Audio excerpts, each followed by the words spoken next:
Well, first of all, thanks for having me. I'm really enjoying the game. I'm a huge XCOM fan and a Oh, Firaxis, good. I like to hear that. and Okay. I'm a Firaxis Games fan.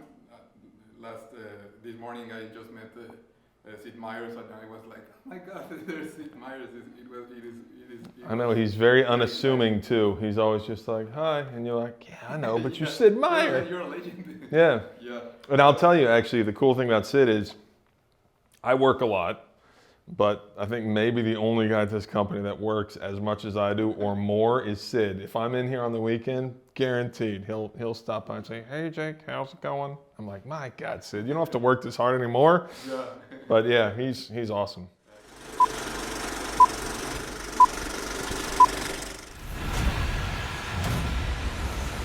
There, my sweet child.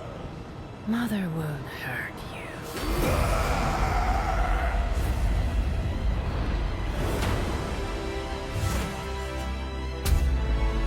Typical Parker luck.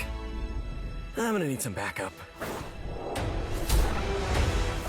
Could you tell us first how is the relationship between the studio and Marvel? Because I had the opportunity to cover games like Marvel's Spider-Man, Marvel's Avengers, and everything, and they have like different experiences with Marvel when it goes to treating their franchises. So could you tell us about your experience?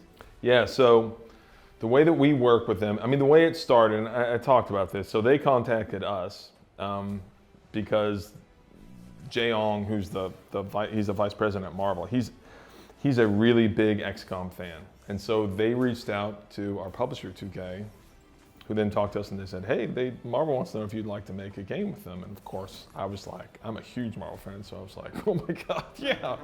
And when I talked to them, it was really cool. I mean, I think part of this comes from the fact that we have a really strong mutual respect. So because we are so hardcore about the story we want to tell, the characters, that we come from a place already of pretty deep respect for them, so we can talk pretty equally to the Marvel Games team, because what they're really concerned about is, hey, are these characters being represented the right way?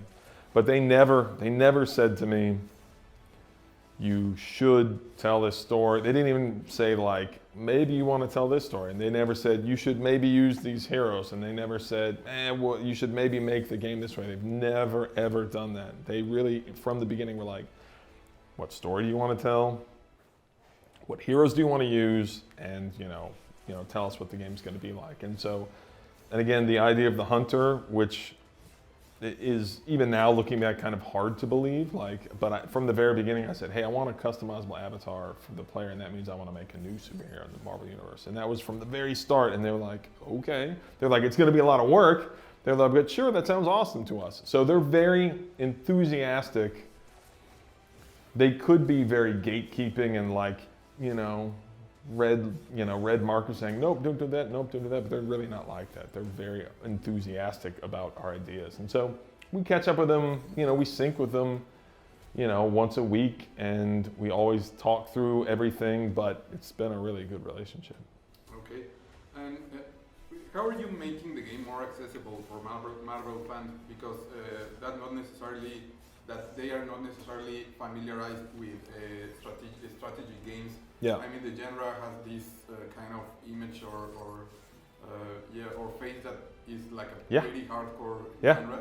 So how are you approaching that issue? I think that the truth is we don't start there. We don't start worrying about accessibility. I think that what we start for the longest time, all we worry about is how good's the game, right? That's all we worry about, is how good can we make the game? And I think to make a tactics game well, you have to worry about, okay, we're gonna make these systems and they have to interact in complex ways. And then that creates the fun of making a cool tactical puzzle. We always start there, and if you're holding two children over the side of a cliff, okay, that's a terrible analogy. Where was that? Pretty dark river. And one of them's named accessibility, and one of them's named gameplay. I'd be like, oh man, I love you. How about two cards in your hand? Okay, all right, that's probably better. But I mean, I think that once you get to a place where you're like, okay, this is great, the system's great, then you say, all right, yes, you're right. Like, especially partnered with Marvel, you know, you don't want to lose players just because they're like, I don't understand this.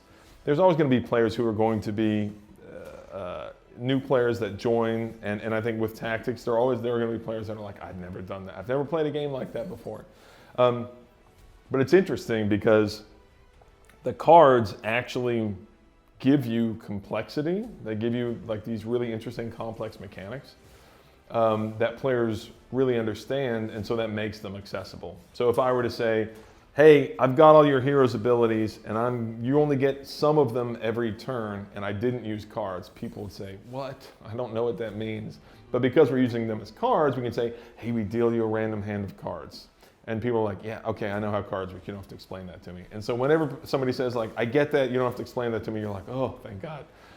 So I think that cards give us complexity, and they also give us accessibility as well. And so the hope is that also the way we've designed the game, you can't really, like unlike XCOM, you can't really play an ability wrong, right? You can't like miss. An ability does damage. If you have an attack, it damages an enemy, right? It's more about, well, was that the right guy to attack, or should I maybe have attacked this person here? Could I have done better by using this ability first and then attacking? So it's always like good, better, best, not like wrong, kind of wrong, and like, woof, you survived. Like, it's just a different fantasy, I think. Yeah, and I think the random aspect of a strategy game is also very important. I mean, in XCOM 2, the first version of the game had, in my opinion, had a little bit of an issue that maybe if I'm very close to an enemy and I'm shooting it and the shooting misses, now we have this aspect. But it is, sometimes it's fun. Sometimes sure. Maybe you are like in the verge of losing the battle, yep. And just because of luck you went through. So now this aspect of randomized element is about cards. It's about what cards are you getting.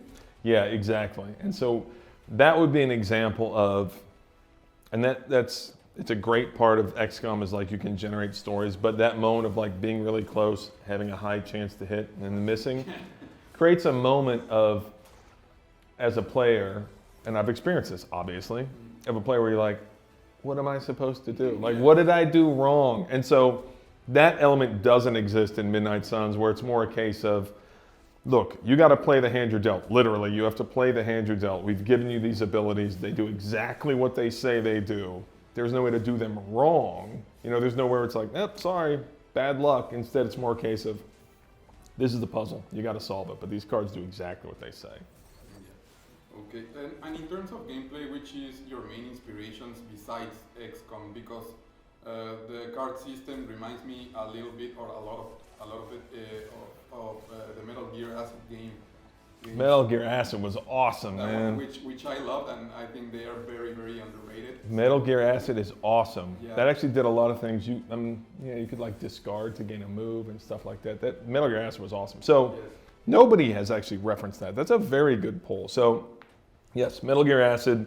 I mean, and again, I think, you know, Slay the Spire was really cool. I think there was even another game called Into the Breach, which was really kind of cool, which they make it really clear who the enemies, they make it more predictive in terms of like, hey, the enemies are going to attack here. And so we've made a game that's, frankly, I would say XCOM is probably the least inspiration for us, because we're trying to achieve that same feeling of a turn-based tactics game, but we're kind of flipping the idea on its head, where in XCOM, you're trapped on a battlefield with a superior enemy, and in Midnight Suns, you're the superior enemy. And so, yeah, I mean, there are a lot of games. Metal Gear Acid, that's a great poll. I'm going to start saying that now, because we did play that. And then I think outside of combat, then you've got games that have interesting relationship systems, from really popular stuff like, let's say, Mass Effect, which is the granddaddy of like the conversations and relationships, to games like Fire Emblem or games like Persona, where there's tactical combat, or there's combat, and then outside of combat, you have a social aspect where the relationships have a big impact on combat as well. Yeah, and how do you feel being like this flagship of the tactical RPG here in the West, because always when we talk about tactical RPGs, we thought about some of the franchises that you already mentioned. Yeah, yeah. So how do you feel about that? Because I can't think of another Western I can't. studio that is. There's got to be one, right? Yeah, But yeah, maybe some indies or something. Yeah. But no AAA. I mean, it's interesting. I feel like this is the path that we felt we were on. It's just the RPG was more like they were obviously lighter in games like XCOM, but then with the War of the Chosen expansion pack, we added more characterization. And so I think we started going down this path without even realizing, and then partnering with Marvel then became an opportunity to say like, well, I really have an emotional feeling about these characters. I come into the game with an emotional character, with feeling about these characters. And so the plan wasn't even to make an RPG. The plan was not to make an RPG. It just happened that once we started walking around the base, you just started to feel like, I really want to talk to them. And then you said, now that I'm talking to them, I really want my conversations to have meaning. And they're like, okay. And now that my conversations have meaning, I want it to change things. And I want the hunter to be able to say, I'm this person, I'm that person. And then it was like, you realize you're making an RPG. And it's like, I guess we are. We're making a tactics RPG. But we didn't even know that. We wouldn't have said that until probably 2 years into development. Because it wasn't the plan, but this is where we are. Okay. How important is team configuration to progress through the missions? And another question is, could you leave the hunter out of the team, because the missions that I played, they all gave me like three characters, and I couldn't choose between the others. Yes. But I can imagine that. Yeah. Once you get to, in fact, once the Spider-Man mission is on the table, then what we call general missions will be on the table, and so those are non-story missions. And so right now you're still in the onboarding phase. But once you have general missions, yeah, you don't have to take the hunter, and so you can take who you want. And it's a good question actually about like how important is the squad configuration. So again, I think we were careful to design these characters in such a way where we just were trying to avoid this feeling of like, ooh, you put Ghost Rider with Nico, like, terrible. Like, you know, we were trying to make. There's like this give and take of making heroes feel specialized, but they all are self-sustaining to some extent, right? They can all self-sustain to some extent. So you could put together any collection of heroes and they're going to be able to progress through the mission. But it does become a case of, well, what's the best? And it's not even just what's the best heroes that go together so much as it is like, what's the best way, once you start playing into the game, then you're like, okay, I can take more heroes of my own choice. And so you start developing an A squad of heroes and a B squad of heroes. And then you're like, well, I customize their deck of abilities. And so it's like, what's the best, if I'm always taking, you know, Iron Man and Ghost Rider, I would start to choose, and again, that's why the hunter is so flexible, because it also kind of solves this problem. If you do take the hunter, you can make the hunter into almost anything. So you can almost mold the hunter into like, well, I really like Ghost Rider and Iron Man, but they don't go together perfectly, so I make a hunter that's like, okay, I can support both of them with my abilities.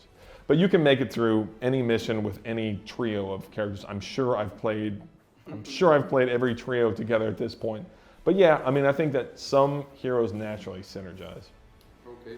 Well, this might be a little bit of a tough question, but I need to ask. You son of... No, I'm just kidding. That's fine. There's a theory that the not so great sales of Marvel's Guardians of the Galaxy were because of the Avengers' huge failure. Yeah. So the theory says that the mainstream people that are not very informed about video games. Yeah.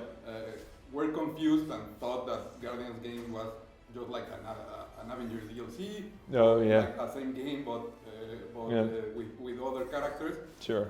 So what do you think about this? And do you think that Midnight Suns can be affected of this code that made the Avengers game? I don't think so, because I truly don't think so, because like we're trying to push the like supernatural so much. So I think either if you've only seen the trailers, I think we already look so different from any other Marvel game that I don't think it's hard to like pick us out. And then if you do any investigation, you'd be like, whoa, this game is obviously the gameplay is obviously so different than any other Marvel game so far that I would have to think that players know enough to where they would say, okay, I'm going to determine whether or not I want to play Midnight Suns. There's, you know, we're so clearly different than those other games. Gameplay, even just in the trailers, I think you'd look at it and be like, yeah, okay, that's a very different game. Now, think you can tell your friend inside there to turn it up a few?